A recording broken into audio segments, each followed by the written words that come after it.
जय जोहार दोस्तों, स्वागत है हमारे YouTube चैनल में। जैसा कि आप सबको पता ही है, यहाँ पे स्वामी आत्मानंद विद्यालयों के लिए भर्ती निकाली गई थी जिला बिलासपुर में। फाइनल पात्र सूची मेरिट लिस्ट जारी करने के बाद दस्तावेज सत्यापन के लिए बुलाया गया था। दस्तावेज सत्यापन के बाद अब जो है यहाँ पे चयन सूची भी जो है जारी कर दी गई है। इससे संबंधित क्या नोटिस जारी किया गया है, सीधा आप लोगों को स्कूल अलॉट कर दिया गया है या नहीं किया गया है, वेटिंग में कितने लोगों को रखा गया है, कितने लोगों ने डॉक्यूमेंट वेरिफिकेशन अटेंड किया है, सारी जानकारी हम इस वीडियो के माध्यम से देखेंगे। तो एक बार अगर आप सेलेक्ट हो भी गए हैं या वेटिंग में आपका नाम है, या अगर नहीं भी हुए हैं सेलेक्ट, तो एटलीस्ट आप प्रक्रिया को एक बार ध्यान पूर्वक समझ लीजिए।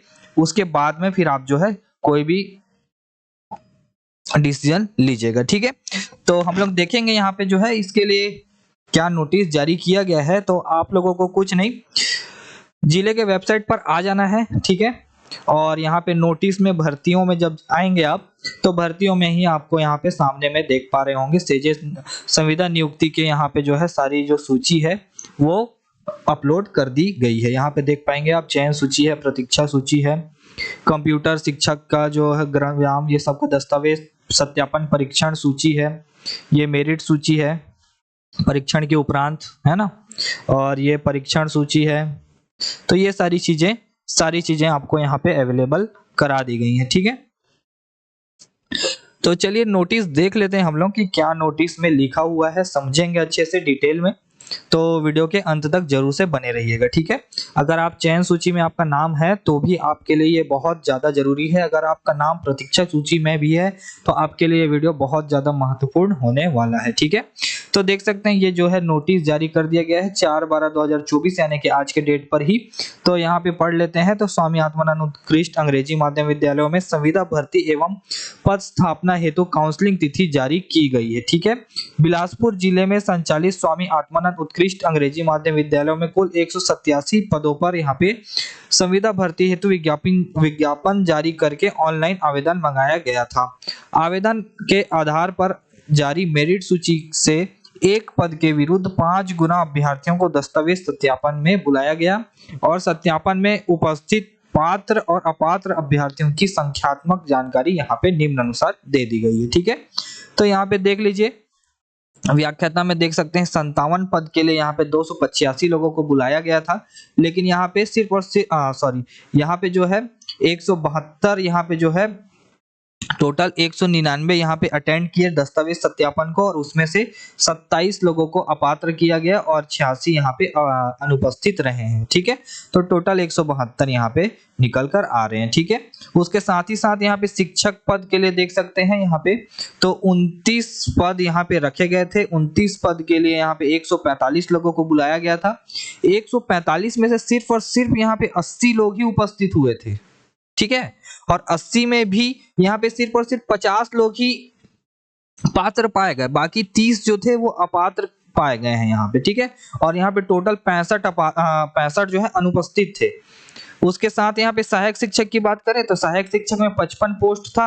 55 पोस्ट में यहाँ पे 275 लोगों को बुलाया गया था और इसमें 150 लोग जो है उपस्थित अभ्यर्थी रहे हैं और 124 यहाँ पे पात्र पाए गए, 26 अपात्र और 125 यहाँ पे अनुपस्थित थे। सबसे बड़ी संख्या यहीं पे सहायक शिक्षक में आपको देखने को मिलेगी, ठीक है। तो ये सारी चीजें थी। ऐसे ही कंप्यूटर शिक्षक का, ग्रंथपाल का, और आपका यहाँ पे देख पा रहे होंगे व्यायाम शिक्षक, सहायक शिक्षक, विज्ञान प्रयोगशाला सहायक। तो ये सारी चीजें थी। तो यहाँ पे टोटल जो पात्र अभ्यर्थी मिले हैं वो 461 और दस्तावेज सत्यापन में यहाँ पे 553 लोगों को टोटल जो है उपस्थित रहे हैं। बुलाया गया था 935 लोगों को। कारण ये भी था कि यहाँ पे कुछ लोगों को कॉल नहीं गया और दस्तावेज सत्यापन की जो सूची है वो किसी और जगह पे वेबसाइट पर ही अपलोड की गई, लेकिन किसी और जगह पे यहाँ पे अपलोड कर दी गई थी, ठीक है। तो ये सारी चीजें रही हैं। उसके बाद देख सकते हैं तो दस्तावेज सत्यापन उपरांत पात्र अभ्यर्थियों की एकीकृत मेरिट सूची जारी करते हुए पदवार, विषयवार, आरक्षित एवं अनारक्षित पदों पर चयन एवं प्रतीक्षा सूची जारी की गई है, ठीक है।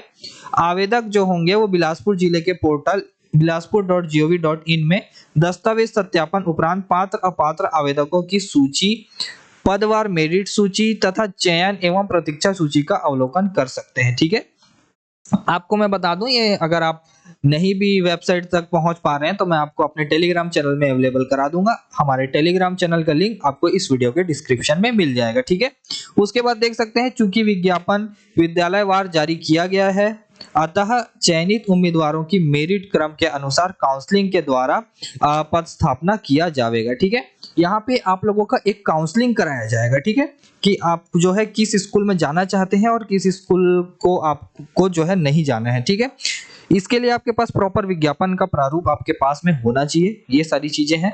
तो यहाँ पे काउंसलिंग का जो डेट रखा गया है वो देख पा रहे होंगे आप लोग, 6 दिसंबर। आज है 4 दिसंबर, यानी कि 2 दिन, जस्ट कल बस आपके पास समय है। परसों आपको यहाँ पे काउंसलिंग में उपस्थित होना है।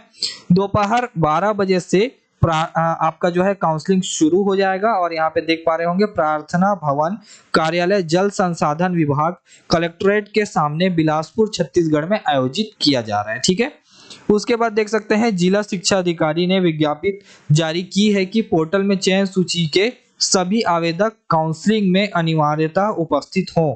ठीक है, और काउंसलिंग की सूचना आवेदकों को दूरभाष पर पृथक से दी जा रही है। यहाँ पे आप लोगों के पास दूरभाष यानी कि आपके पास कॉल आएगा जो भी चयन सूची में है। ठीक है, लेकिन अगर आप चयन सूची में हैं और आपके पास कॉल नहीं भी आया है तो भी से आपको इस डेट पर पहुंच जाना है, क्योंकि पिछले बार ऐसा ही हुआ था। यहाँ पे बहुत लोगों के पास कॉल नहीं गया था, बहुत लोगों को जो है जानकारी के अभाव में यहाँ पे जो है वो डॉक्यूमेंट वेरिफिकेशन नहीं करवा पाए हैं। ठीक है, उसके बाद देख सकते हैं, काउंसलिंग में अनुपस्थित आवेदकों को चयन समिति द्वारा रिक्त स्थानों पर पद स्थापना कर दी जाएगी। यहाँ पे देख सकते हैं, अगर काउंसलिंग में अगर आप अनुपस्थित रहे तो यहाँ पे जो अनुपस्थित आवेदकों को चयन समिति द्वारा रिक्त स्थानों पर पद स्थापना की कर दी जाएगी। यानी कि आपको ज्वाइनिंग तो मिलेगा ही मिलेगा। अगर आप चयन सूची में हैं तो आपको तो ज्वाइनिंग मिलना ही है, लेकिन आप जो है अपने हिसाब से, आपकी इच्छा अनुसार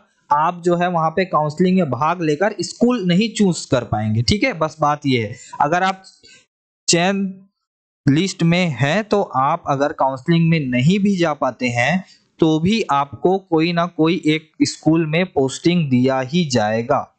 ठीक है, अगर आप काउंसलिंग में जाते हैं तो आप अगर मेरिट में अच्छे आपका स्थान अच्छा है, चयन सूची में अगर आपका नाम जो है मतलब कि ऊपर में है, तो आपको इसका प्रॉफिट होने वाला है। आप अपने हिसाब से स्कूल चूज कर पाएंगे कि आप किस स्कूल में जाकर यहाँ पे ज्वाइनिंग लेना चाहते हैं। ठीक है, ये सारी चीजें हैं, ये नोटिस में जारी किया गया है। यहाँ पे देख पा रहे होंगे आप लोग, ये है आपका चयन सूची जो है जारी किया गया है। सारे पदों के लिए यहाँ पे चयन सूची मिल जाएगा। आपका व्याख्याता है, साथ ही साथ आपका सारे व्याख्याता का सूची है यहाँ पे।